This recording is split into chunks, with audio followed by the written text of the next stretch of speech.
Doutor Me Consulta está de volta. Hoje eu recebo a nossa coloproctologista, a doutora Karina Kendra. Seja bem-vinda, doutora. Muito obrigada, Eli. Como você sabe, eu gosto de participar aqui com vocês, tentar trazer informação de uma forma clara, leve, dentro da minha especialidade. É isso, e hoje vamos falar sobre um problema comum, mas que ainda é cercado de constrangimento e também silêncio, né, doutora? Que seria... Fissura anal, né? É isso Algo aí. muito comum, muita gente confunde, inclusive, às vezes chegam falando fístula. Os nomes são parecidos, né? Fístula, fissura, mas são coisas diferentes e fissura é bastante comum. Olha, estima-se que ela acometa pessoas de todas as idades e muitas vezes, por vergonha ou medo, muita gente demora a procurar ajuda médica e ela pode também transformar um problema simples em uma condição crônica quando não tratado corretamente, né? Com impacto direto na qualidade de vida. E a boa notícia é que, com o diagnóstico correto, tratamento adequado, a fissura anal tem altas chances de cura, especialmente quando tratada precocemente. Doutora, para a gente começar, exatamente o que é a fissura anal e por que ela causa tanta dor nas pessoas? Pronto. A forma mais simples, eu acho que para todo mundo que está nos ouvindo aqui entender, Hélio, é que a fissura nada mais é do que um machucado no ânus ali. O mais comum é relacionado a um hábito intestinal alterado, geralmente fezes mais ressecadas ou fezes muito volumosas, né? É aquele clássico assim, foi fazer o cocô lá, passou rasgando, machucando. Muita gente já deve ter sentido isso. Eu senti que passou rasgando. O rasgo, o machucadinho, é a fissura anal. Aí a gente vai ter a situação de uma fissura aguda, geralmente é logo que ela ocorre. Só que se ela começa a ocorrer repetidas vezes, vai machucando cada vez mais em cima, a pessoa começa a desenvolver um certo medo de ir ao banheiro fazer cocô. E isso vai fazer com que essa ferida possa aprofundar e aí vira a fissura crônica. Então a gente tem fissura aguda, tem fissura crônica, mas a fissura nada mais é do que o machucado, rasguinho lá no canal anal. E doutora, quais são as principais causas que levam ao surgimento desse problema? Pronto. O principal esmagador, como eu acabei de falar, é o hábito intestinal. Os extremos da evacuação, seja diarreia, seja ressecamento, podem levar a machucar, traumatizar lá a região anal. Sendo que, obviamente, ressecamento cocô mais duro ou muito volumoso é mais até do que a diarreia, né? A diarreia até irrita mais, assa mais a região anal, mas a fissura pode ocorrer em qualquer um dos extremos da evacuação. Outros fatores, questão de relação anal, se feito de forma às vezes muito violenta, com lubrificação não adequada, ou uso de corpo estranho que possa ser muito volumoso, também pode levar à fissura, tá? Perfeito. Muitas pessoas sentem dor, sangramento ao evacuar, mas acham que é apenas hemorroida. É muito comum as pessoas chegarem a confundir, doutora? Isso também. Os sintomas da fissura anal, elas não são tão discrepantes quanto da hemorroida principalmente, tá? São duas doenças distintas, porém com sintomas até similares. Dor, pode ter nas duas? Pode. Sangramento, pode ter nas duas? Pode. Coceira, pode ter nas duas? Pode. Então, assim, acaba que tem sintomas similares. Talvez um diferencial quando eu pego o paciente no consultório, por exemplo, Hélio, é que normalmente a fissura, principalmente a fissura crônica, que é o que leva mais o paciente pro consultório. A fissura aguda machucou aquele dia lá, o paciente vai lá, faz por conta pra melhorar o cocô, o intestino, pronto. Aí para de machucar, fica tudo bem. Então, dificilmente fissura aguda o paciente passa no consultório. Mas a crônica, que já tá perdurando um mês, meses ali, e ele passa a ter muito medo de evacuar por conta da dor, marca bem. Então, a dor da fissura crônica ela é muito mais marcante e pronunciada do que, às vezes, a dor numa crise de hemorroida, tá? O sangramento na hemorroida costuma ser muito mais alarmante do que o sangramento, às vezes, da fissura. Então, todos eles, os dois têm esses sintomas. Mas a dor, ela é muito mais pronunciada e marcante da fissura, e ao contrário por exemplo, do sangramento, que é muito mais marcante e assustador da hemorroida do que da fissura. Entendeu a comparação? Sim. Então, sintomas similares, porém a forma como a gente destrincha essa informação é que vai nos direcionar para provavelmente ser uma fissura ou uma hemorroida. E claro, o exame proctológico na consulta é o que acaba fechando o diagnóstico. Olha, já tá chegando muita pergunta, 991541079, mas antes eu quero lhe perguntar, doutora, porque diferenciar a fissura anal de outras doenças anorretais é indispensável. Sim. Tem que ser feito esse acompanhamento o quanto antes. A pessoa não pode esperar até transformar numa doença crônica, né? Isso. Quais são as formas de tratamento que hoje existem para a fissura anal? Então, a fissura é o seguinte, justamente como você colocou, é importante a gente ter diagnóstico e diferenciação entre as doenças, porque muitas das doenças orificiais, ou seja, da região anal, têm sintomas similares, tá? Entendam que sangramento nunca é normal, ou toda vez que vai evacuar, mesmo depois que melhorou o hábito intestinal, ficar machucando ou sentindo que tá doendo, também não é interessante. Se o cocô vem duro, vem difícil, ressecado, paciência. Aí você tem que trabalhar para melhorar esse hábito intestinal. Agora, se tá tudo bem, tá melhor e continua machucando, doendo, ferindo, tem que procurar atendimento. Hoje em dia, na gama de tratamento para fissura, como eu falei, geralmente o paciente que chega no consultório é aquele que já tá com um quadro um pouco mais crônico. Normalmente a gente tem que levar algum grau de relaxamento da musculatura anal, porque não é incomum esses pacientes que fazem fissura crônica terem uma musculatura que às vezes vão ser uma musculatura mais tensa. O próprio paciente, por ter medo de evacuar, ele passa a querer controlar como o cocô vai sair, se ele sai devagar. Quando ele tá fazendo isso, ele não tá relaxando de forma adequada. E esse não relaxamento acaba dificultando a evacuação, mesmo as fezes vindo pastosas, elas vão passar machucando, porque não tá tendo relaxamento. Então, entrar com uma pomada, uma medicação que ajude nesse relaxamento muscular é importante. Melhorar a consistência das fezes, a lubrificação dessas fezes também é importante. Melhorar o quadro inflamatório de dor desse paciente também é muito importante, porque justamente o paciente ter medo da dor, ele passa a se auto-sabotar sem querer, né? Lá na hora de evacuar. Então, todo o tratamento gira em torno disso, tratamento medicamentoso. Também a gente pode lançar mão hoje em dia de botox anal, tá? Ou seja, aplicação de toxina botulínica, é uma das primeiras linhas de tratamento para a fissura crônica. Hoje em dia a gente usa antes da ideia, inclusive, de quando precisa partir para a cirurgia, que costuma ser o último caso. É novidade, doutora? Ou nem tanto? Eu nunca ouvi falar. Pois é, aqui em Roraima não é algo ainda tão bem divulgado. Estou trabalhando para fazer essa divulgação, porque eu já faço botox anal, né? Mas é sim uma linha de tratamento aí dos últimos anos. Não é algo mais recente, mas ele hoje em dia, dentre tratamento medicamentoso primeira linha, logo depois a gente pode pensar em botox anal, principalmente quando o paciente é um paciente mais hipertônico, ou seja, a musculatura é uma musculatura mais tensa. E o último caso, hoje em dia, a gente lança mão de cirurgia. O Botox, ele veio justamente para tentar minimizar e reduzir muito drasticamente a quantidade de cirurgias para resolução de fissura anal. Só para fissura anal que o Botox a principal utilidade da toxina botulínica hoje, a linha dele, para minha área, para minha especialidade, fissura anal, primeiro, grande. Uau. Segundo, as outras indicações que a gente pode ter é a questão dessa hipertonia com um certo grau de anismo, que é esse não relaxamento adequado, sendo que é muito importante, nesses casos de pacientes que não têm um relaxamento adequado, a gente fazer um exame pormenorizado e, às vezes, ele precisa associar a fisioterapia pélvica. Mesmo os pacientes que tenham relação anorreceptiva e que tenham maior propensão a machucar ou tenham um certo desconforto, também há indicação, tá? Assim, antes de cirurgia de hemorroida também. Como das cirurgias da região anal, a cirurgia de hemorroida é uma das mais sofridas, né?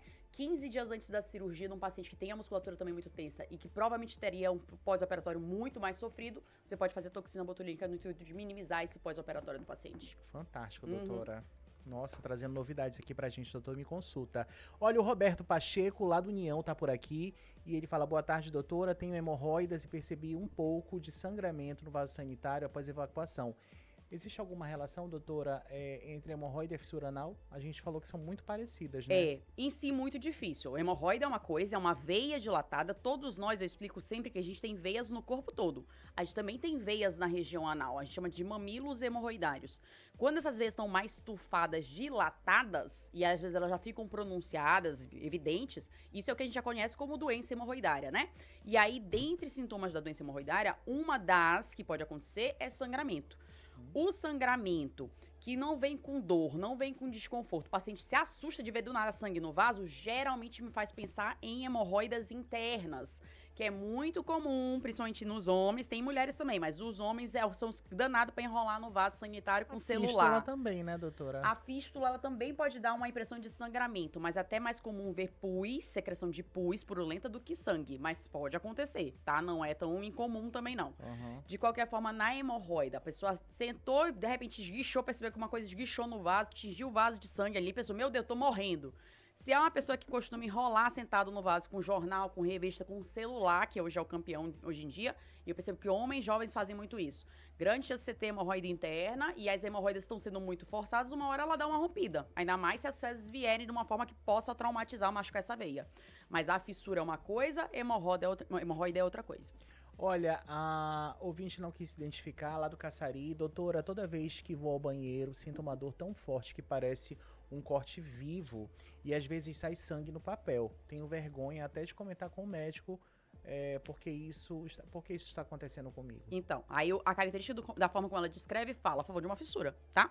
Então, às vezes, se é uma paciente, ainda mais que tem um hábito intestinal, falou que ela não quis identificar, parece que deve ser mulher, né?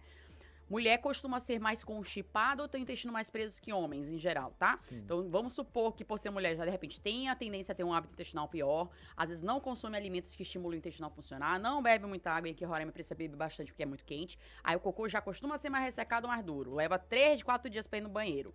Toda vez que vai, machuca. O cocô tá vindo duro, ela tem propensão a machucar, aí vai sempre sentir dor, e aí começa a criar esse ciclo que eu tô falando. A paciente, por saber que vai vir um cocô mais duro e que machuca, ela já vai com medo. Então, toda vez que eu vou, é uma dor absurda, porque ela já vai tensa, ela já vai preocupada de que vai machucar. E aí machuca. Então, mesmo às vezes depois do paciente melhorando a alimentação, melhorando a água e o cocô ficando melhor, continua machucando. Isso é que faz o paciente, às vezes, enfim, criar coragem de procurar a consulta, porque ele já melhorou o que podia melhorar e continua machucando. Por quê? Porque ele desregulou essa capacidade da musculatura de aprender a relaxar e evacuar de forma adequada. E aí isso leva essa situação da fissura. A fissura, uma característica, como eu falei, de sintoma, é uma dor que passa a assustar, deixar o paciente sempre temeroso da evacuação. Ele sabe que vai fazer cocô e vai doer. Aí vai passar horas doendo, vai passar o resto do dia com dor. E o pior, doutora, é quem tem aquele cocôzão duro, igual uma pedra, e tem dificuldade para evacuar, igual a senhora falou. Aí isso aí eu sempre falei, isso aí é inevitável. Se a pessoa tem um hábito mais para ressecado, não faz por onde, obviamente, para melhorar, porque a maioria esmagadora as pessoas não fazem nem por onde para melhorar. Aí sabe que é sofrido, que é difícil. Se vai lá e sofre muito, é difícil, isso é esperado do cocô ressecado. Pra qualquer pessoa, isso não é exclusivo da pessoa A, B ou C, entendeu? Agora, se o cocô vem normal ou pastoso, uma consistência mais macia, e mesmo assim é difícil, mesmo assim machucou, dói, isso já não é normal. Vale muito a pena procurar uma consulta com um proctologista pra gente poder avaliar. A Fernanda Rocha, lá do Asa Branca. Doutora, boa tarde. Fissura anal pode ter contato com fezes, em contato com fezes, pode vir a infeccionar e se tornar algo mais sério como câncer, se a gente não tratar? Pronto, como câncer não, tá? Fissura anal não é um fator de risco para câncer de ânus, nem câncer de intestinos, digamos assim. Mas a lógica do que a pessoa mandou aí, existe um pouco, tá? Não é tão comum a fissura evoluir necessariamente para um abscesso, que é uma coleção de pus de infecção, tá? Não é tão comum. Mas eu pego aqui e acolá um caso ou outro de fístula anal, como falamos. Então, fístula, gente, é como se fosse um túnel que pode surgir no local que formou uma infecção, um tumor, coleção de pus, tá? O mais comum disso acontecer não é através da fissura, mas sim a fissura eventualmente pode ser uma porta de entrada para a bactéria, porque é uma região que é contaminada, que tem bactérias ali. Então, ela pode aproveitar e entrar, criar uma coleção de pus, que é o abscesso, que é um tumor, e aí esse pus precisa drenar de alguma forma. Então, às vezes, ele cria um trajeto para drenar, e aí isso evolui para uma coisa chamada fístula, é outra coisa. Então, eu já peguei, eventualmente, paciente que fez uma fístula, que a origem a gente percebe que foi provavelmente uma fissura prévia do paciente, tá? Mas não é algo muito comum, mas sim, pode acontecer, existe. Agora, para câncer, não tem essa evolução. Amanda Guedes, do Operário, decidi me tratar por conta própria após a higienização e uso. Desculpa, vou repetir. Decidi me tratar por conta própria. Após a higienização, eu uso pomadas com anestésico que aliviam a dor, mas tenho medo de que possa atrapalhar a cicatrização da fissura. Tô fazendo certo ou errado? Já tá fazendo errado. Já balançou a cabeça. Ela tá fazendo errado porque tá tudo errado, viu, Amanda? Tá se tratando por conta própria, né? Se automedicando, né? Eu acho que ela fez medicina, então. Será? Tá difícil pra ti, Amanda. Ó, então vamos lá, já tá errado, porque ninguém começa a se automedicar por conta própria, nem fecha um tratamento por conta própria. Muita gente quer tentar, obviamente, justamente porque a gente sabe que essa região é uma região que tem esse tabu, que a pessoa tem vergonha, tem constrangimento de marcar com um profissional pra mostrar lá, porque é muito simples. Eu sempre falo isso. Vai chegar comigo no consultório, a queixa é lá no Precioso, é lá no... Doutora, e o que mais vai me mostrar. Bunda, né, doutora? Vai me mostrar, eu vou examinar, não tem jeito. Gente. Da pessoa, porque tem gente, Hélio, que vai no consultório, tá com queixa lá de sangramento, de coceira, de dor, o que seja. É lá no butico, é lá no ânus, tá com queixa. Aí quando eu falo assim, agora vamos lá, vamos examinar. Ai, doutora, tem que examinar. Tem, ué. Claro, minha filha. Isso é óbvio. Então, não se iluda que se for comigo, eu examino. Vai ter que olhar. Queixa lá, eu vou lá, vou olhar. Que é o que mata, é o que fecha pra mim o diagnóstico. É isso. De qualquer forma, usar a pomada de anestésico vai justamente fazer o que ela falou. Vai dar um falso alívio do desconforto da dor. Mas tem que ver se por trás da questão de ela vir e mexe tá machucando, tem ressecamento, já melhorou o hábito intestinal? Tem a questão dela fazer essa contração involuntária, né? Reflexo ali de tensão na hora que vai evacuar, porque sabe que machuca.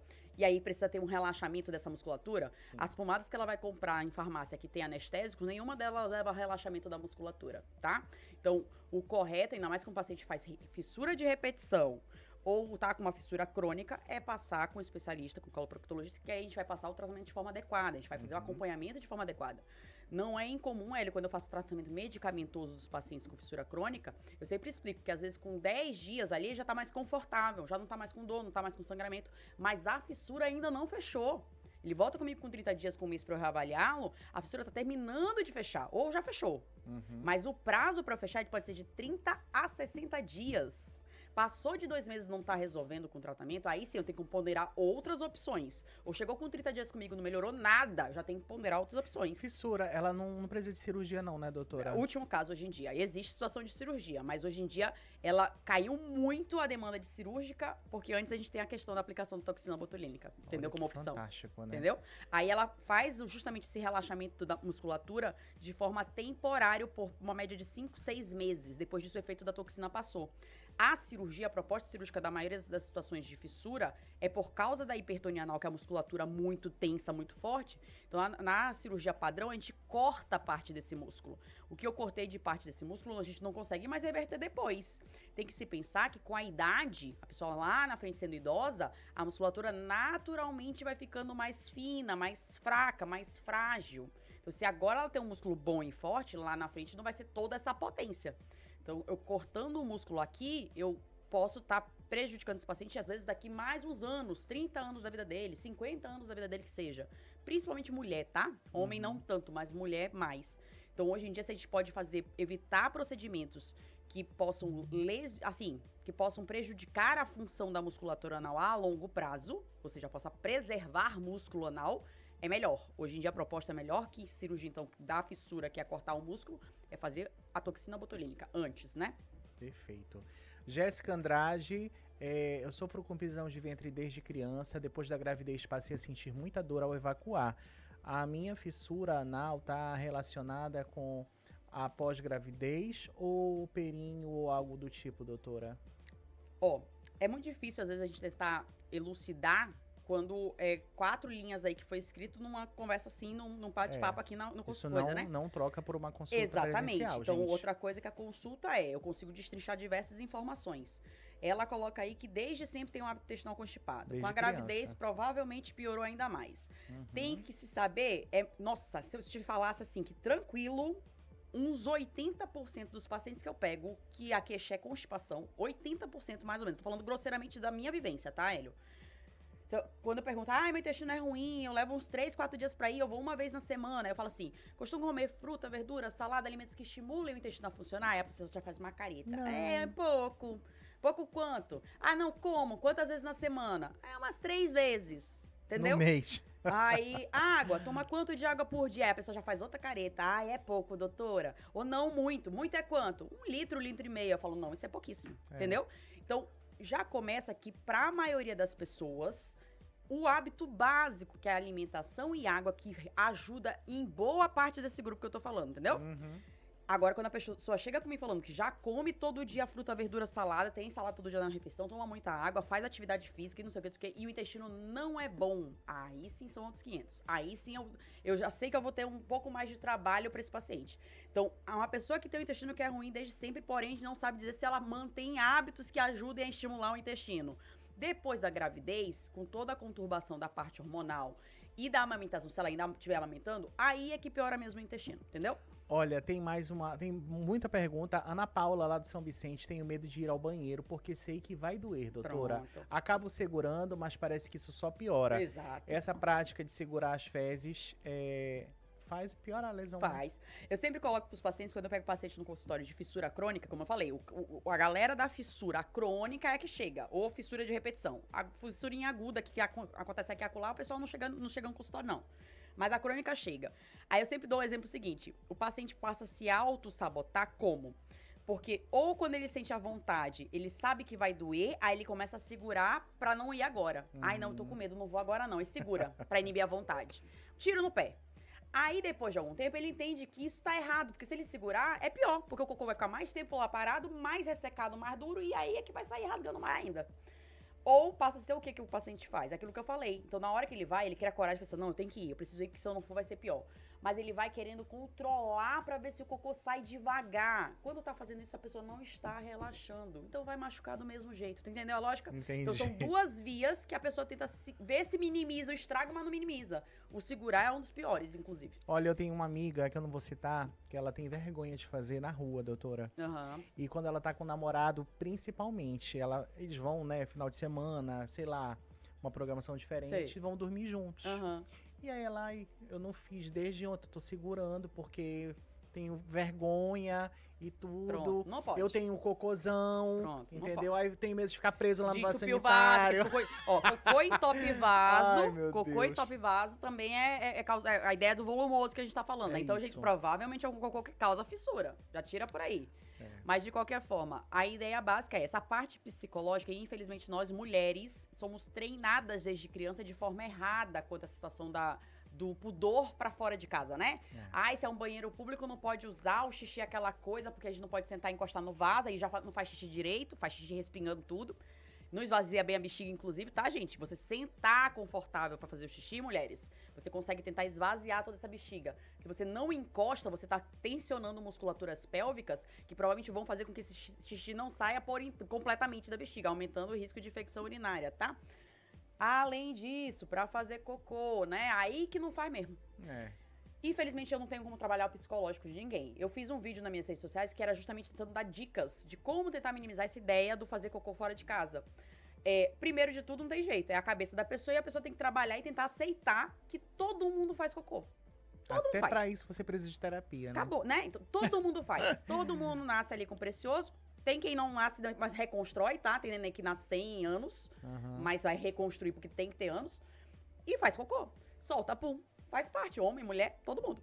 Então, se você tá num local que o banheiro é limpo, eu concordo se o banheiro for uma coisa nojeira, imunda, aí não tem como, aí sem condição. Mas você tá num ambiente que você vê que é um ambiente limpo, tem como se limpar lá depois, por mais que use papel higiênico, que não é o ideal, mas estando fora de casa não tem jeito, às vezes é o papel mesmo. Melhor do que segurar, tá, gente? Faça. Aí no vídeo eu até dou dica de protetor de vaso, espirrar coisinha. Enrola o papel higiênico no vaso sanitário todo. Eu pego, nem enrolo todo. Eu pego, às vezes, papel higiênico também, quando eu não tô. Pego o papel higiênico, dobro ele na metade, protejo uma banda aqui do vaso, aí protejo a outra banda do vaso, e sento no vaso tranquilamente e faço a necessidade. Não, Acabou. doutor, olha, eu já vi Simples. cada uma. Já frequentei banheiros que a pessoa fez isso e deixou lá. Ah, deixa tudo enrolado lá. Só largou pros outros, né? Ai, Oh, meu Deus, aí é do triste. céu, Aí é triste, tristeza, né? viu? Tem cheirinho pra você disfarçar o cheirinho. Uma vez eu falei isso pra um colega que é o que grava os vídeos pra mim, na rede. Aí ele falou assim, só que aí se a pessoa entrar em seguida, não vai estar fedendo cocô, mas o cheirinho ele já vai pensar assim, fez cocô. Eu falo, foda-se. A pessoa tem que pensar assim, já era, desculpa o palavrão, gente, perdão. Mas tem que pensar que, cara, todo mundo faz claro, cocô, gente. velho. Pelo menos o outro entrou com um cheirinho agradável, não entrou com cheirinho mais de bosta lá dentro do vaso, né? Porque tem um De qualquer cheiros que forma, são- a questão é, essa parte psicológica não tem o que fazer. A pessoa realmente tem que tentar se policiar e tratar no intuito de obedecer o intestino. O intestino pediu pra fazer, o ideal é procurar um banheiro e fazer. O segurar é péssimo, tá? Olha, Carla Menezes do Liberdade tem muita pergunta, doutor. O pessoal tá gostando. Acredito. A Carla Menezes fala assim: às vezes a dor dura horas depois que evacua, fica ardendo, latejando. Isso é normal? Ou a Isso. fissura ou já indica que algo é mais grave? Não, isso é bem aspecto da ideia de fissura mesmo, tá? Então, a fissura crônica, o paciente, como eu reforcei vários aqui, provavelmente estão se identificando com o que eu tô falando, né?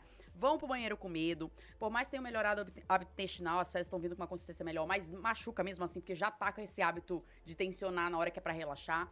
E aí dói no momento e muitas das vezes passa horas doendo, passa o resto do dia com dor, entendeu?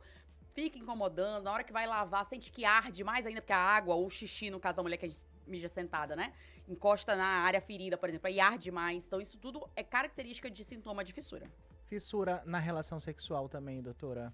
Fissura durante o ato da relação anal pode ocorrer. O que é pontos importantes e chaves, né? Quem esteja como passivo, que é quem vai acabar tendo a fissura, tem que estar bem relaxado, bem à vontade, tem que se usar lubrificação adequada para essa região. Essa região não tem lubrificação natural, tá, gente? Então, seja se é um homem passivo, no caso ali, na posição de passivo, ou a mulher, mesmo a mulher tendo lubrificação na vagina, na região anal não tem lubrificação. Então, tem que se usar a lubrificação adequada. O ideal é que seja feito com preservativo, tá? Quem tá na posição de ativo, esteja usando preservativo, para diminuir risco de ISTs, que são infecções sexualmente transmissíveis, tá, gente? Então, lubrificação adequada, bastante relaxamento, tem que estar muito à vontade. Quanto mais à vontade, confortável para ter a relação, menor a chance de ter fissura. A Patrícia Lima, do centro, já tratei fissura uma vez, melhorou, mas voltou depois de alguns meses. Por que a fissura anal volta e quando ela se torna crônica, doutora? Pronto. Existe a situação, como eu acabei de falar umas 2 vezes aqui, mencionei, fissura de repetição. Então, às vezes, o paciente é um paciente que faz fissura aguda, não chega a ser crônica. A crônica, ela vai aprofundando tanto a ferida que a gente chega a visualizar a musculatura anal, pra você ter noção. Então, quando a gente vê uma fissura muito profunda, que eu enxergo o músculo anal esfíncter, é uma fissura crônica. Ela já tá aprofundando e machucando repetidas vezes. Nossa. Agora, tem paciente que faz fissura... Como é que a pessoa aguenta, hein? Pois então, aí tem uma hora que ela não aguenta mais, aí enfim ela procura, mas geralmente gira em torno ali de 1 mês, 2 meses, às vezes alguns meses depois que já tá nesse perrengue todo, que aí enfim vai procurar o atendimento, entendeu?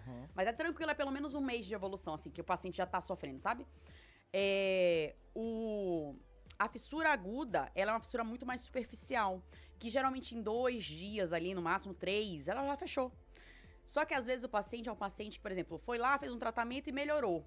Às vezes era até uma fissura crônica antes, por exemplo. O local da fissura, como foi uma fissura profunda, que eu acabei de mencionar, ela cria uma cicatriz. E a área de cicatriz em qualquer parte do nosso corpo, tá, gente? Qualquer local que forma uma cicatriz, a pele dessa cicatriz, ela já não estica mais tão bem. Entendam que a nossa musculatura anal, o ânus, ele precisa esticar para passar fezes. Então, se lá na frente, daqui 2, 3 meses, a pessoa vai lá e desanda da alimentação, desanda da consistência dessas fezes, na hora que for passar forçando, o local mais frágil é o quê? É onde tem uma cicatriz, uma fissura prévia. Fissura mais crônica, tá? A fissura aguda não chega a formar cicatriz nada muito exuberante. Mas a fissura crônica, sim. Por ela ser muito profunda, quando ela fecha, ela geralmente forma a área cicatricial e a cicatriz não estica. Então, depois que você teve uma fissura, você ainda assim tem que trabalhar muito bem para manter o intestino o mais redondinho possível, para não fazer fissura de novo. Ou se porventura não tá com essa musculatura, como eu falei, desregulada, a pessoa acha que relaxa na hora de fazer cocô, mas não relaxa. Acontece. Chama isso de anismo. Tem uma investigação pra gente confirmar isso. E aí esse tipo de paciente é um paciente que costuma fazer fissura de repetição. A gente fala muito aqui, praticamente mantra nosso, alimentação, água e exercício físico fazem toda a diferença, né, doutora? Isso. Ainda mais que agora dá pra ver, desde o ano passado você tá na vibe, tá emagrecendo, tá perdendo peso, tá bem esbelto, o Hélio aqui. Estamos no caminho certo. Isso. E aí, depois que você vai vendo esses benefícios, automaticamente você tem que entender que precisa manter. O mais difícil, por pareça, é a manutenção, né? O você tentar perder peso, vai lá, perde 10 quilos, que seja, às vezes até não é tão inalcançável. Mas alcançou, a pessoa já desanda. Tinha uma fissura e melhora a alimentação, o cocô fica ótimo, parou de machucar, beleza. Aí daqui mais uns meses, volta a comer tudo errado, volta a não tomar água. Eu até brinco de tempo pra cá com um paciente comigo no consultório, que eu pego o paciente que vem lá com a queixa X, porque tem um hábito ressecado. Oriento tudo, faço determinado tratamento, tal, volta. Tá ótimo, tá redondinho, funcionando, o intestino funcionando um brinco. E geralmente já sem precisar de nenhuma medicação, só com a alimentação e com a água. Tá tomando tal remédio? Não, já parei. Tô só comendo certo e tomando água. Eu falo Olha assim, que legal. então pronto, daqui tantos meses, não volte comigo, tipo assim, ai, porque tá machucando de novo e o cocô tá duro de novo. Porque aí eu vou perguntar, você tá comendo tudo certo? Aí a pessoa vai falar, não. Tá tomando água? Não. Aí você vai tomar só um puxão de orelha meu, porque você já sabe o caminho. Já sabe que se comer certo e tomar água, pra você funciona, seu intestino responde. Então é manter, é saber trabalhar. Saber que se começou a aprender, opa, peraí que eu talvez esteja desandando da água. Opa, peraí que eu tô comendo quase nada de fruta e salada. E você volta a melhorar a alimentação e a água pra manter o intestino funcionando bem. A Renata Alves tá por aqui também. Boa tarde, doutora. Adorando o tema. Meu filho de 10 anos teve sangramento anal e eu fiquei desesperada. Pesquisei no chat e ele disse que era uma fissura anal. É o mais comum. Só consegui uma consulta para ele no final do mês. Gostaria de saber se isso acontece com criança ou caso meu filho é grave. Não. De antemão não dá pra dizer que é grave. Ainda mais se foi só uma vez, tá? Ela pode tranquilizar um pouco mais. Agora, se vem ocorrendo de forma muito recorrente, o tempo todo ela tá vendo sangramento, sim. Aí a gente liga um pouquinho mais um alerta. Mas se for uma coisa pontual, já tira da cabeça que é algo grave, tá?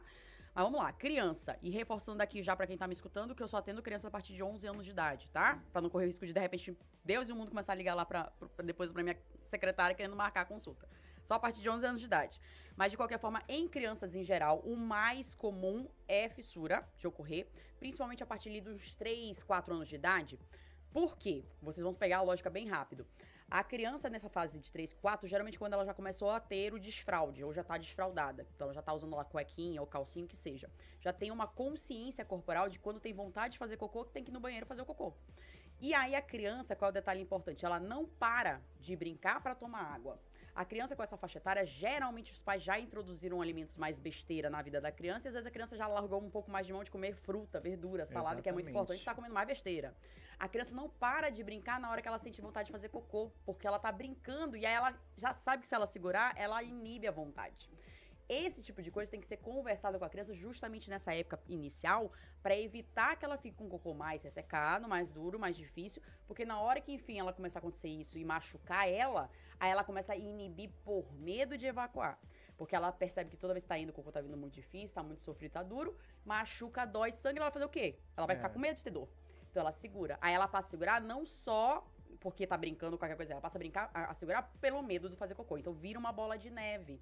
Então o mais comum a partir dessa idade de 3, 4 anos pra frente ali, ainda na infância, é fissura, por ressecamento, muitas vezes porque tá tomando pouca água, porque não tá comendo certo. Como eu falei, às vezes tá brincando, não quer parar de brincar pra poder fazer o cocô. E quando passa a machucar, aí vira a bola de neve que a criança passa a inibir pelo medo de fazer cocô. Olha, pra gente finalizar, ainda tem mais perguntas, viu? Porque a gente não tem mais tempo mesmo. Deixa eu ver aqui. A Luciana Costa, do Messejana, tenho medo de fazer exame nessa região por achar que vai doer muito. Como é feito o diagnóstico da fissura anal, doutora? O exame é muito doloroso? Pronto, eu vou falar também minha percepção geral. Eu, Karina, como médico, por favor, não achem que, tipo assim, não, mas ela vai levantar, vai levar lá o nível dela, né, e tal, porque para o pessoal procurar a consulta dela. Mas assim, vou falar por mim, baseado no que eu vejo dos meus pacientes, tá? Eu pego muita gente que vai com medo e receio justamente essa parte do exame na região anal, que a gente chama de exame proctológico, tá, gente? Então, como eu falei aqui já no início da nossa conversa, o paciente chegou comigo no consultório com a queixa lá no precioso, vai ser examinado, acabou. Se a suspeita fortemente for de fissura, entendo que já tem um machucado lá e que já tá sensível que dói, isso é óbvio, tá? Mas eu vou precisar olhar, eu preciso examinar. Então, tem sim a parte do exame por fora que eu olho e, infelizmente, sempre vai existir toque retal. Sempre. Todos os pacientes. Por quê? Porque às vezes eu tô visualizando um pouco da fissura, mas não sei se lá dentro tem alguma outra coisa, uma massa, um tumor, tá? A trombose hemorroidária, por exemplo, a pessoa tá com um trombo da hemorroida que eu tô visualizando esse trombo fora, mas pode ter alguma coisa obstruindo essa veia levando a trombose, então na hora que eu toco eu sinto o tumor lá dentro. Então o toque ele faz parte obrigatório. Normalmente tem uma terceira etapa, e esse sim, eu não realizo em todos os pacientes, depende do caso e caso, que é a anoscopia. Então a gente passa ainda também um aparelhinho para eu poder enxergar dentro do canal anal, e aí eu enxergo hemorroida interna. Se eu sentir um tumor no toque, eu consigo às vezes visualizar um tumor e posso até biopsiar esse tumor, entendeu? Só que, por exemplo, um paciente com fissura, tá rasgado ali. O dedo já vai incomodar um pouco. O aparelho é como se fosse 2 vezes meu dedo. Então, eu não vou introduzir um aparelho, se eu já tô vendo a fissura, se eu sentir a fissura com o toque, porque eu vou passar um aparelho pra machucar mais ainda? Então, não passo. A trombose, eu tô vendo o trombo, eu fiz o toque e não senti nenhum tumor, nada que me preocupou lá dentro. Eu não preciso passar o aparelho lá dentro, porque eu sei que só vai machucar mais ainda o paciente. Então, é questão de bom senso. Mas o exame proctológico como um todo não é um exame que sai machucando o paciente ou traumatiza o paciente. Infelizmente, eu sei que tem outros colegas da minha especialidade, e eu conheço pacientes que já passaram com outros colegas que falam assim, meu Deus, foi horrível, mas depois que passa comigo, falam assim, meu Deus, é outra coisa. Porque talvez, por eu ser mulher, não sei, tá? Mas eu acho que esse tato um pouco mais delicado eu vou ter, né? De qualquer forma, eu acho que é muito mais o constrangimento do que dor, desconforto em si que se tem no exame ali, tá? Doutora, quero lhe agradecer, obrigado por ter vindo. Bombou hoje de perguntas. Quero agradecer também a Débora Martins, Camila Freitas, Eliane Souza, Tatiane Lopes, do Nova Cidade, Silvia Moraes, do Jockey, e a Carla Pinheiro. Ficaram sem resposta, mas o Instagram da doutora tá sempre disponível, Isso, tá. que é um canal direto, os conteúdos são incríveis, que a doutora sempre posta, sempre atualiza todos os seguidores dela. Já faz o convite, então, doutora, para conhecerem seu consultório, para agendarem uma consulta. Ó, eu atendo na clínica Secor, que é o Centro Oncológico de Roraima, ali na frente do Hemocentro, né? Tô com um consultório lá, certo? Qualquer coisa para agendamento, o telefone é 991 50 0711. Esse é o telefone direto com a minha secretária. E é isso que o Hélio falou. Eu convido vocês, qualquer coisa que querem saber mais sobre o meu trabalho, me conhecerem melhor, ver meus vídeos. Eu posto muita coisa, realmente. Sou muito interativa em relação às redes sociais para passar essa informação desse mesmo jeito que a gente conversou aqui, de forma direta, clara, simples. Então, qualquer coisa é o DRA, que é de doutora, né? Sigla de doutora, DRA.Carina, com K, Kendra. DRA.Carina Kendra. Podem me seguir na rede social, eu fico aberta lá, qualquer coisa, perguntas. Sempre tento tirar alguma dúvida aqui e acolá. E claro, se você tem muita queixa, muito sintoma, é melhor passar na consulta que aí não tem jeito. É melhor procurar a doutora A mesmo. consulta pessoalmente é o que vai te ajudar real, oficial. Doutora, muito obrigado. Volte mais vezes, né? Bom, vocês sabem que eu tô muito disposta aqui sempre a estar participando, tentando tirar a dúvida aí do pessoal, tá? Pronto. Muito obrigada por terem pelo convite. Fico para uma próxima aí, tá? Próxima, com certeza. Olha, eu vou para um breve intervalo, mas você já sabe, né? Muito rápido, então não precisa nem trocar sua sintonia. É já já.